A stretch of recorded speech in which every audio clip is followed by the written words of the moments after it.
Que el Señor les bendiga a todos. Amén. Bienvenidos nuevamente a una clase más en donde estamos estudiando el tema y la doctrina de la salvación. La salvación es un tema muy importante, muy esencial que todos debemos conocer y debemos conocerlo en base a lo que dice la palabra del Señor. Como siempre, quiero hacer un repaso de la clase anterior. ¿Se acuerdan que vimos en la clase anterior? ¿Sí? ¿Qué vimos en la clase anterior? Vimos que hay un pacto, ¿verdad? Un pacto entre, ¿quiénes? Entre el Padre y el Hijo. Y que hay un testigo de ese pacto y es el Espíritu Santo. Decíamos en la clase anterior que el pacto entre el Padre y el Hijo consistía en la salvación de todo el mundo. No, en los que el Padre escribió en el libro de la vida. Amén. Decía yo en la clase pasada de que el pacto consistía en que el Padre escribió los nombres en un libro y selló el libro, porque las personas que están escritas en ese libro no simplemente pueden ser perdonadas y pasárseles por alto el pecado de ellos, porque Dios es santo. Entonces el Hijo se ofreció en sacrificio para la redención de los que están escritos en el libro de la vida. Amén. Y el pacto consiste en que si el Hijo, por la ofrenda de la sangre de su Hijo, por esa razón el Padre juró ponerlo como sumo sacerdote de los salvos. Amén. Y decía yo que ese pacto fue por juramento y sellado con sangre y atestiguado por el Espíritu Santo. Un testigo que no solamente es espectador, sino que es un testigo activo. Es el que se encarga de obrar la regeneración en los que están inscritos en el libro de la vida. Amén. Eso es lo que aprendimos en la clase anterior. Ahora, hermanos, voy a comenzar hablando de otro tema acerca de el cómo sucede la salvación en el hombre, cómo sucede la regeneración en el hombre. Y uno de los puntos importantes a entender es que la salvación de nuestras almas es una elección divina, pagada en la totalidad por el sacrificio de Jesucristo y obrada solamente por el Espíritu Santo. Y esto es la obra de regeneración que el Espíritu Santo hace en una persona cuando le vivifica y le trae de las tinieblas a la luz y le hace nacer en él un nuevo espíritu, el que le hace inclinar su corazón a la obediencia de la palabra de Dios y la santidad. Pero hay personas que creen que la salvación en el cristianismo es una oferta, es un plan de Dios en el que mandó a su Hijo al mundo y murió por todo el mundo y nos manda a nosotros a vender entre muchas ofertas la salvación que Cristo da. Para muchos el cristianismo y la salvación es una oferta más en el mercado de las religiones. Para muchos es así. Pero la salvación es algo divino, es algo invaluable y que considero que somos indignos de que en nuestras bocas se encuentre tan precioso mensaje, tan grande privilegio que nos ha sido dado a los que creemos en Cristo por el poder del impulso del Espíritu Santo, para gloria del Padre. Nosotros hemos sido enviados a predicar el Evangelio de salvación. Es un mandamiento de nuestro Señor Jesucristo y lo debemos hacer porque ese es el medio que soberanamente Jesucristo estableció para proclamar y pregonar las buenas nuevas. Debemos obedecer. Debemos transmitir el mensaje del Evangelio, que consiste en que el hombre pecador sin Cristo no tiene esperanza, ni tiene el poder ante un Dios santo que juzgará su vida un día, de mantenerse en pie cuando este Dios lo juzgue. Amén. Ese es el mensaje. No existe escapatoria para el juicio al que se van a enfrentar, pero Jesucristo es la única fuente de salvación y nadie debe tomar sin importancia su sacrificio, porque si así lo hacen, serán conscientes de que recibirán de Dios su santa justicia. Amén. La Biblia dice, porque la paga del pecado es muerte, mas la dádiva ¿de quién? De Dios es en Cristo Jesús, Señor nuestro. Amén. El problema que tenemos al predicar el Evangelio es que pensamos que todas las personas que escuchan con sus oídos físicos pueden escuchar un mensaje espiritual. Lamentablemente no es así. La condición del hombre es que espiritualmente está muerto. Amén. Está radicalmente caído desde su raíz. Sus oídos espirituales están cerrados, están muertos. Un hombre carnal no puede escuchar las cosas espirituales. Algo tiene que pasar para que él pueda escuchar un mensaje espiritual. ¿Verdad que sí? Amén. Ahora vamos a estudiar la condición real del ser humano en cuanto a la salvación. ¿Qué dice la Biblia del hombre? Vaya conmigo a Romanos capítulo 10.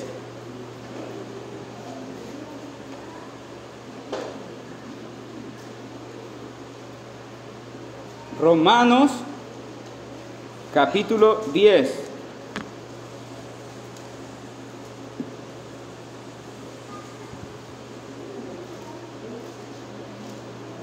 ¿Lo tenemos? Del versículo 10 al 12.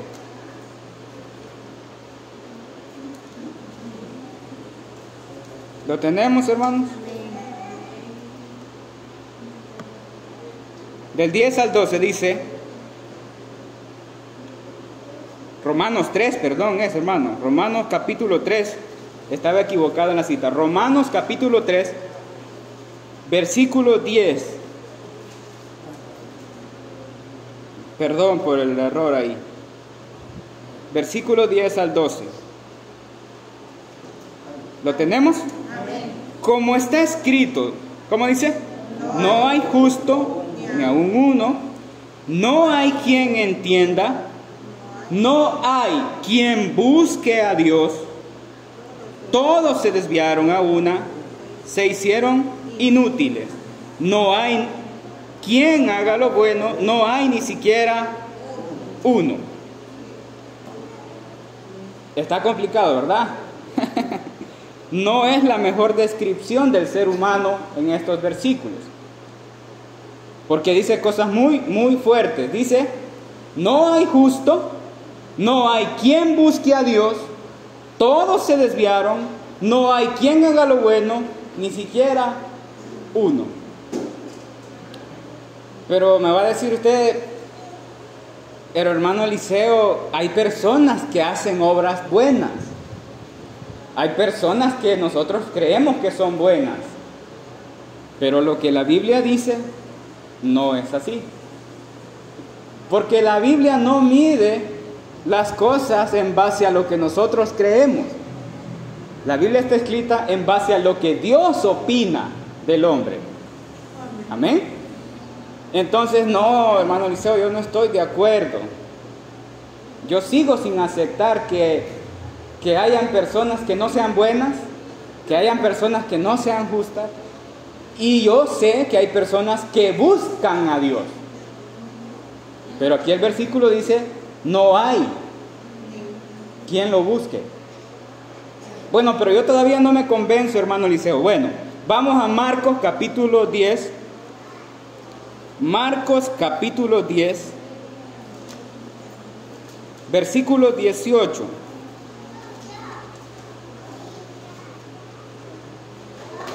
¿Lo tenemos? Dice la palabra del Señor. Jesús le dijo, ¿por qué me llamas bueno? Ninguno hay bueno, sino solo uno, Dios. Jesús lo dice. ¿Nos parece suficiente? ¿Sí? Vuelvo a repetirlo. No hay gente buena, no hay justo, no hay quien busque a Dios. ¿Cuál es la base de eso? Veamos lo que opina aquel que conoce y escudriña las mentes y los corazones. Génesis capítulo 6, 5. Génesis capítulo 6, 5. Dice: y vio Jehová que toda la maldad de los hombres era mucha en la tierra, y que todo designio de los pensamientos del corazón de ellos era de continuo solamente al mal. Todos los designios del corazón de ellos, las intenciones más profundas de su ser, la esencia del ser, de todo el ser humano, está corrompida completamente. Todo humano en su ser está completa y radicalmente caído, muerto en delitos y pecados. Cuando Adán y Eva pecaron, murieron espiritualmente. Aunque físicamente experimentaron la misericordia de Dios extendida, espiritualmente murieron. No quedaron enfermos de pecado, murieron espiritualmente. Gloria a Dios. Toda la humanidad es pecadora. Nacemos en pecado. No somos pecadores por los pecados que cometemos. Pecamos porque somos pecadores. La esencia de la raíz del ser humano es de continuo al mal. Amén. Completamente, toda la esencia del ser humano se perdió. No quedó ni una pizca del hombre en el que se encontrara una pequeña parte en que se inclinara a la santidad o a la obediencia de Dios. Todo se corrompió. Todo. Debido a que todo el ser humano es pecador, no puede existir vida espiritual en él que le impulse a obedecer a Dios. Porque todo el corazón está lleno de pecado y de maldad. No existe ningún ser humano sin pecado ni maldad. No existe ningún ser humano que no tenga corrompida la esencia de su ser desde la raíz. Hay unos muchos más malvados que otros.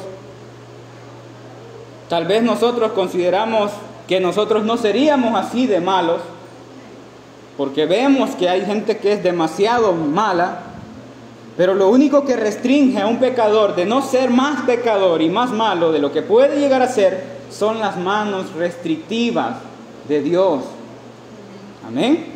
Así que la salvación de nuestras almas es espiritual, no física. Pero si todos los que humanamente están vivos y espiritualmente están muertos, los que serán salvos necesitan una obra divina, absolutamente una obra divina que les haga resucitar para entender su condición y poder ver a Cristo como su única esperanza, y posteriormente, después de que han hecho o experimentado eso, entonces ellos pueden venir a Cristo. Amén. Gloria a Dios. Lo único que puedes hacerles o producirles esa transición es el poder del Espíritu Santo de Dios obrando en sus vidas. No existe otro poder que pueda darle esa capacidad al hombre. Gloria a Dios. Estableciendo este principio de que todo ser humano está caído y radicalmente muerto espiritualmente, teniendo ya claro eso, muchas de las acciones físicas perderán relevancia. acciones a las que les hemos dado relevancia para explicar lo que creemos que es ser salvo. He quedado sorprendido por algunos doctores en teología bíblica que no aceptan que el hombre está radicalmente caído, que con su enseñanza presentan al ser humano como alguien enfermo, en el que una parte de su ser todavía tiene el poder en sí mismo para inclinarse a lo bueno, para hacer lo bueno, que es correr a Cristo hacia la salvación. O sea, Dios dice que todos los designios de la esencia del ser del hombre es hacia el mal, pero ellos creen y dicen que el hombre dentro de sí tiene, dentro de su humanidad caída y desde la raíz de su corazón pecador, de ahí sacan la fuerza para decidirse por Cristo, desde el poder de su carne y de su condición muerta y pecadora, desde ahí ejercen fe y arrebatan la salvación. Y he quedado sorprendido que doctores de teología bíblica piensen eso. Y esto los obliga a todos ellos a enseñar que todas las personas pueden venir a Cristo cuando quieran y cuando se les antoje. Y plantean que el ser humano no está muerto en delitos y pecados, sino que está enfermo y que la salvación está en las iglesias. Y que cualquier enfermo de pecado puede venir a escuchar un mensaje y puede venir a Cristo en el hospital que es la iglesia. Y cuando están en el hospital, Cristo les hace la pregunta y les dice: Señor pecador, ¿me dejaría entrar a su corazón?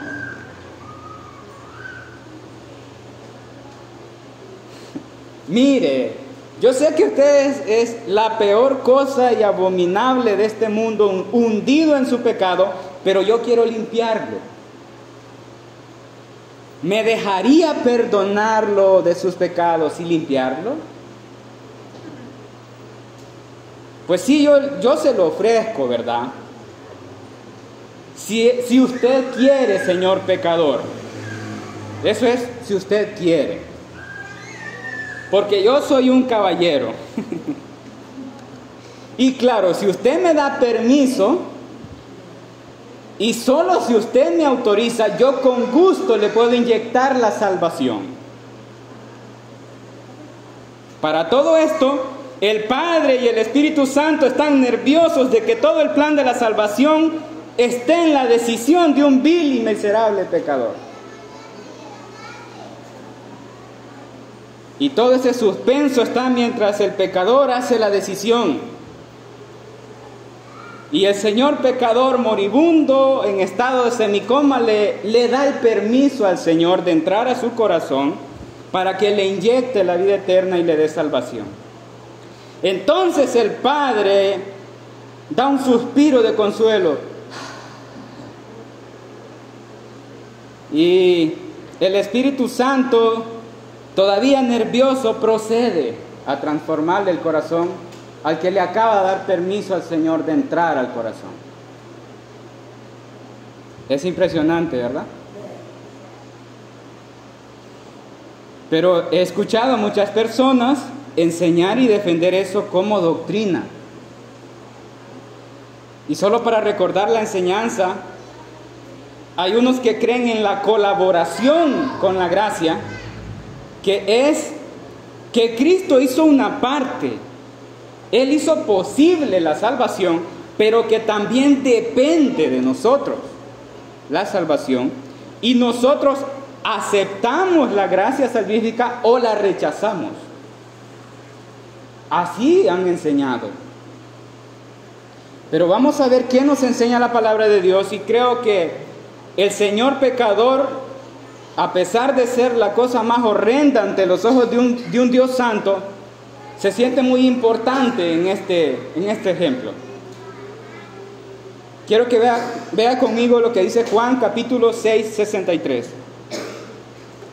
Juan, Evangelio de Juan, capítulo 6, 63. ¿Lo tenemos?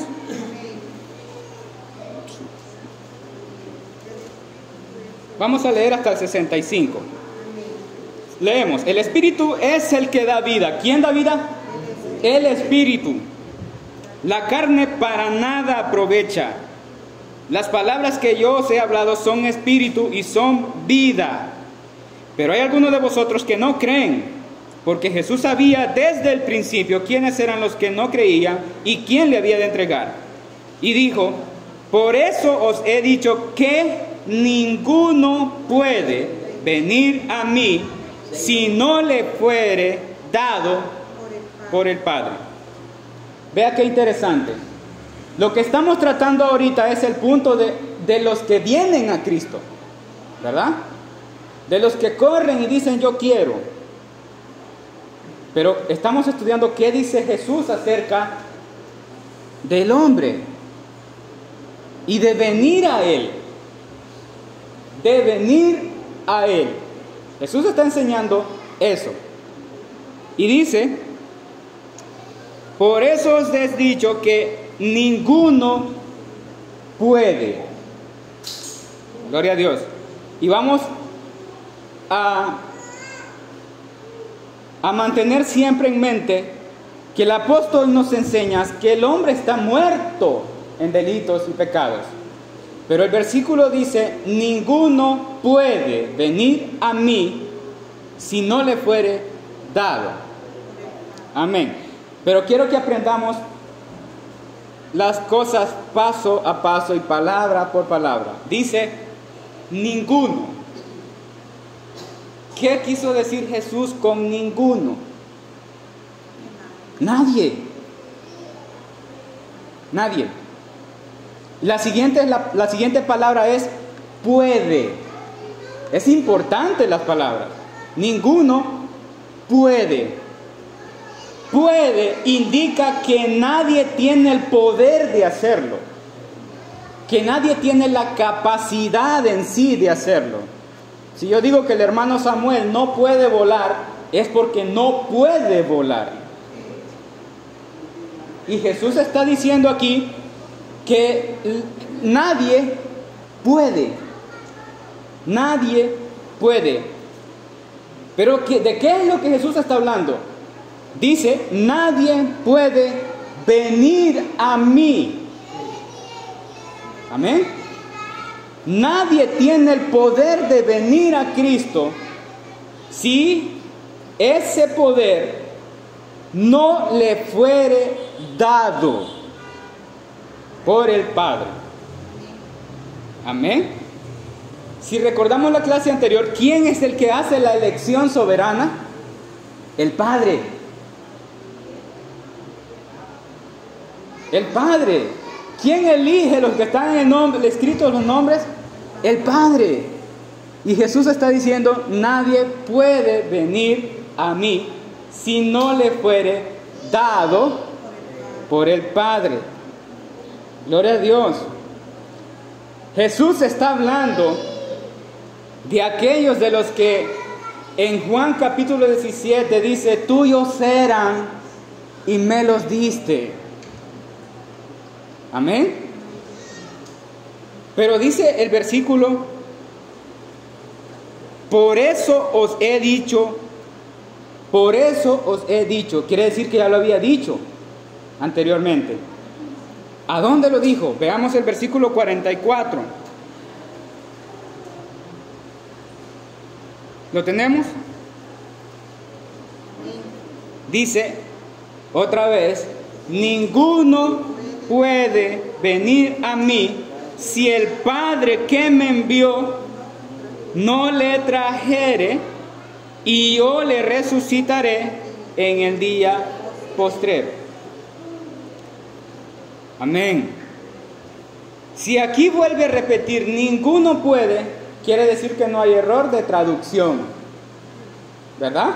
Porque dice lo mismo en los dos versículos. Ninguno puede, ninguno tiene el poder ¿de qué? ¿De qué está hablando Jesús? De venir a mí. Si el Padre que me envió no le trajere. Yo expliqué que en el original de la palabra escrita ahí dice que nadie puede venir a Él si el Padre no le arrastra. Así dice el versículo original y la traducción más clara de este versículo. Pero en lo que sí indican estos versículos es que hay una fuerza de compulsión ajena a nuestro ser que impulsa y que da el poder a las personas de venir a Cristo. En dos de las clases anteriores que di, una llamada La obra de Cristo en una vida y la otra llamada Muertos resucitados, explicaba que el poder que obra en las personas es el mismo poder que hizo a Lázaro levantarse. Es el mismo poder que levanta a los muertos espirituales y los impulsa a venir a Cristo. Esa es la obra de regeneración. Jesucristo también enseñó esto como nacer de nuevo. Vea lo que dice Juan capítulo 3. Juan capítulo 3, versículo 3. Respondió Jesús y le dijo: de cierto te digo, que el que no naciere de nuevo no puede ver el reino de Dios. No puede. Jesucristo está hablando con un maestro de la ley, con Nicodemo, y le está hablando de la obra de regeneración en las personas y del ver el reino de los cielos. Y le dice: el que no naciere de nuevo no puede ver el reino de Dios. Si no nace de nuevo, no puede, no tiene el poder de ver el reino de Dios. Gloria a Dios. Y hay otro versículo en el que le dice, el versículo 5: respondió Jesús: de cierto te digo, que el que no naciere de agua y del Espíritu no puede entrar en el reino de Dios. Lo que es nacido de la carne, carne es, y lo que es nacido del Espíritu, Espíritu es. Ahora hay puntos importantes aquí que evaluar, y uno es el término de nacer del agua.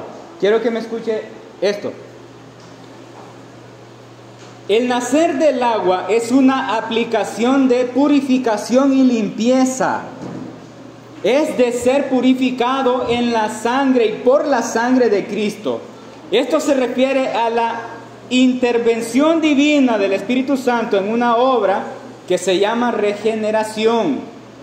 No se refiere al bautismo en agua. ¿Me están escuchando, hermanos? El término nacer del agua no se refiere al bautismo en agua. El bautismo en agua no salva. El bautismo en agua no limpia pecados. Es un símbolo de nuestra fe, pero el bautismo en agua no salva ni limpia pecados. No podemos hacer del bautismo en agua un requisito para ser salvo, porque entonces la sangre de Cristo derramada, pagando los pecados, sería incompleta. ¿Verdad? Y nos meteríamos en un problema serio para explicar la salvación del ladrón, al que el Señor indiscutiblemente salvó en el último instante de su vida sin ser bautizado. Amén. El término nacer del agua indica limpieza, purificación de nuestros pecados por su sangre. Solo su sangre nos limpia. No quiero que se malinterprete lo que digo. El bautismo en agua es un mandamiento de nuestro Señor Jesucristo. Es un símbolo muy especial y muy importante, al igual que la Santa Cena.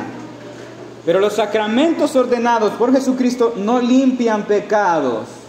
La sangre de Cristo sí limpia pecados. Amén.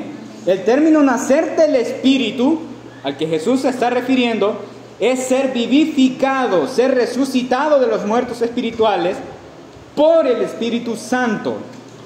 Lo que dice Jesús es que si no nace del Espíritu, no puede ver el reino de Dios. Lo que es nacido de la carne, carne es, y lo que es nacido del Espíritu, Espíritu es. La carne es muerte. y los pecadores están muertos en delitos y pecados. Ningún muerto puede hacer una acción espiritual hacia el reino de Dios si no ha sido regenerado o renacido por el poder del Espíritu Santo que lo arrastra hacia Cristo. Amén. Quiero decirlo tan claro como pueda. El hombre radicalmente caído en pecado no tiene fe. No tiene fe salvífica. Lo digo por personas que pueden estar dentro y pueden estar creyendo que se pueden pasar de listos fingiendo lo que no son, como lo hizo Judas. Judas era uno de los 12, recogía ofrendas, servía recogiendo los panes y los peces, participaba de la mesa, oraba con los otros apóstoles, pero la Biblia enseña que era un hijo de perdición. Y era el diablo desde el principio. Amén. Una persona puede hacer una confesión de fe, puede asistir a una iglesia, incluso puede bautizarse sin ser verdaderamente regenerado por el Espíritu. Y casi siempre estas personas vuelven al mundo, pecan deliberadamente, como si nunca conocieron a Dios. Vuelvo a repetir, no existen personas medias regeneradas o personas a las que Dios les da media vida eterna. No existen personas a las que el Espíritu Santo las transforma a medias. O eres regenerado o no lo eres. O Cristo te da vida o estás muerto. Amén. Es el Espíritu Santo que obra eficazmente en ti de forma progresiva, o simplemente estás fingiendo lo que no eres. Probablemente nosotros veamos personas con características buenas, pero Dios pesa los corazones, discierne los pensamientos y las intenciones del corazón. Y estas personas buscan a Dios por sus propios beneficios, no porque quieran honrar a Dios con sus vidas. Una persona verdaderamente regenerada, un cristiano salvo, tendrá un corazón sincero delante de Dios. Y nunca va a encontrar la explicación ni palabras con las que pueda expresar el agradecimiento que siente en su interior por Cristo. Esta persona traerá verdadera adoración a Dios. Solo alguien salvo percibe los impulsos del Espíritu Santo en su corazón, le busca y se humilla genuinamente y se somete a sus leyes. Ahora hay un versículo muy importante que está escrito en Mateo 15:8. Mateo capítulo 15:8. Jesús dijo, citando: este pueblo de labios me honra, mas su corazón está lejos de mí. Este versículo claramente indica que hay un pueblo. Escuche, hermano, hay un pueblo, un grupo de personas que le siguen, pero que su corazón está lejos. ¿Está claro? La salvación real aplicada en una persona que es salva implica estrictamente tres cosas: regeneración, conversión genuina y una transformación progresiva hacia la santidad. La salvación real aplicada en una persona que es salva implica estrictamente tres cosas: regeneración, conversión genuina y una transformación progresiva hacia la santidad. La salvación no depende de un acto humano. Los actos y las acciones de conversión genuina y la transformación progresiva son el resultado de la obra del Espíritu Santo en una persona. El ser muerto en delitos y pecados anda conforme a los apetitos de la carne. Y estoy seguro que venir a Cristo con arrepentimiento genuino y dolor por vivir en una vida de pecado jamás será una obra o decisión de la carne. Un muerto espiritual no puede correr hacia la salvación y a la vida eterna si no es resucitado. por el Espíritu Santo.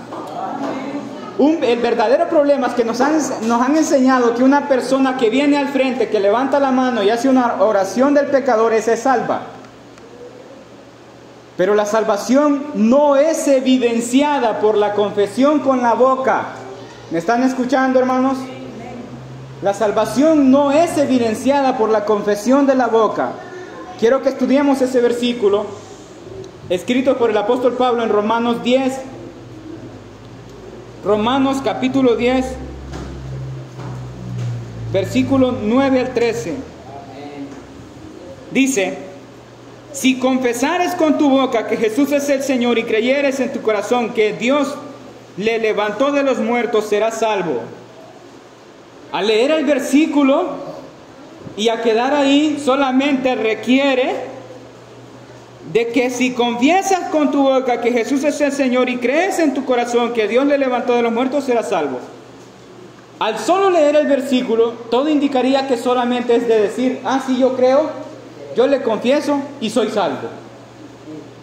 ¿Verdad? ¿Sí? Pero leemos que dice el versículo 8. ¿Más qué dice? Cerca de ti está la palabra, en tu boca y en tu corazón. Esta es la palabra de fe que predicamos. Oiga bien, esta es la palabra de fe que predicamos. Luego sigue el 9.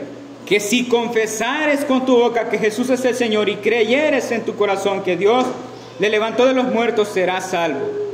Versículo 10. Porque con el corazón se cree para justicia, pero con la boca se confiesa para salvación. Versículo 11, pues la Escritura dice: todo aquel que en Él creyere no será avergonzado. El versículo 8 dice: esta es la palabra de fe que predicamos. Y hay dos puntos antes de seguir el versículo. Lo que Pablo está diciendo en estos versículos es simplemente describiendo la secuencia de lo que pasa en un corazón regenerado cuando el impulso del Espíritu Santo le da vida. Recordemos que la Biblia dice que ninguno busca a Dios, que todos los designios de su corazón son de continuo al mal. Y aquí el apóstol está hablando de un ser humano que tiene un corazón que cree en Jesucristo. Amén. Ya ha sido obrado el poder del Espíritu Santo para que él crea. Amén. Porque no puede creer un muerto, ya tiene que ser vivificado por el Espíritu. Gloria a Dios. Es imposible que alguien muerto en delitos y pecados tenga una fe tan poderosa. Solo la tiene un salvo. Amén. Pero es muy interesante que se mencione la acción con la boca. Miren lo que dice el versículo 13. Porque todo aquel que invocare el nombre del Señor será salvo. Habla de una acción con nuestra boca. El problema es que físicamente con la boca podemos decir muchas cosas y en nuestra realidad es una mentira.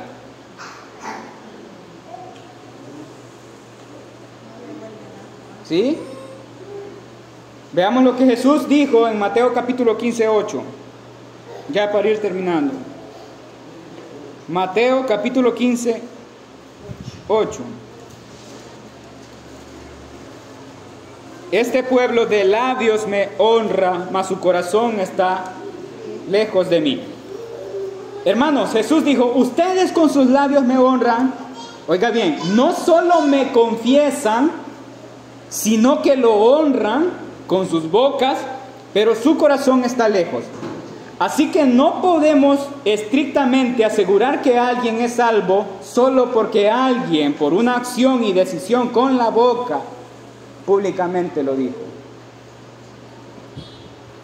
¿Estamos claros?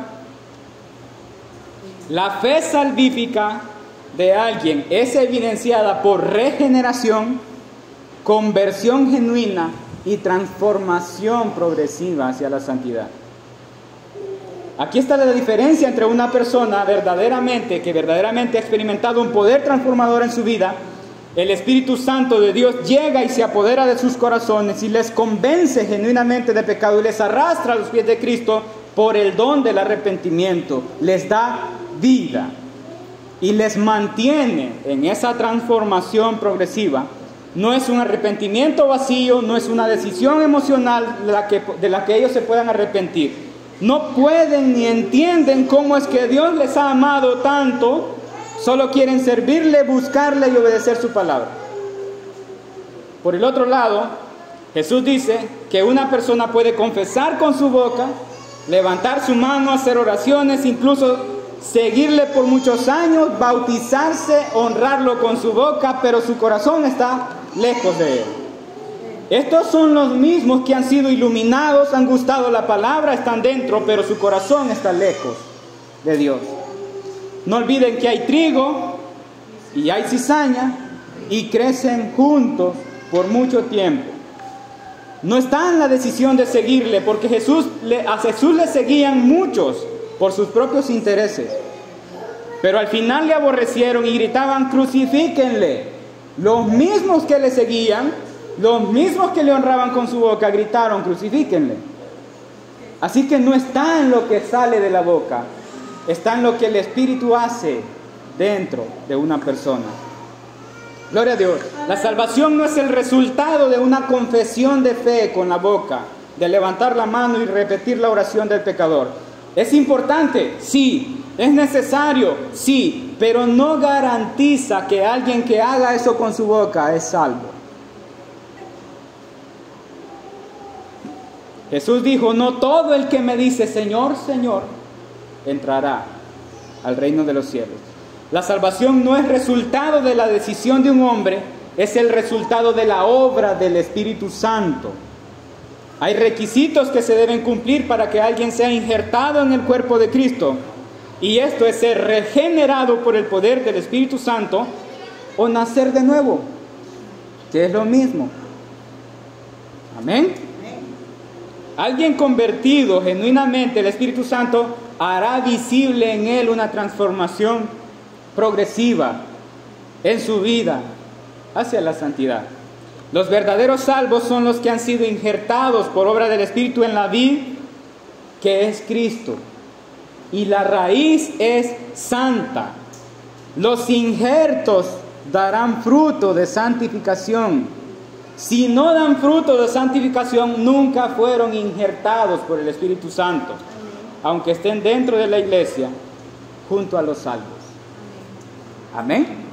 Así que dejamos esta clase hasta hoy y continuamos el próximo domingo, si Dios así lo permite. Dios les bendiga.